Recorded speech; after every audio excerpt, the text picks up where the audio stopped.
Do you ever run into this problem where you're trying to cut a pipe and it's just bouncing around on it? Well, there's a simple solution to that.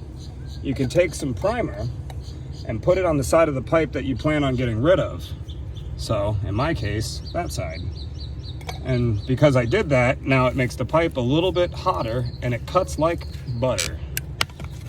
Easy peasy. Already holding this, use it.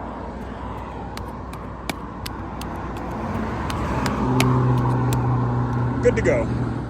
I've got another tech tip for you guys. You're looking for a clog in the pipe and you have a locator like this, grab a fish tape like that, send it into the pipe like you see there, and connect the locator to the fish tape, which is made out of metal, and then use the tracker to track the fish tape to figure out where the clog is. All right, get back out there and have a great day. If you're getting something out of these videos, great. Follow me. I want to give you more.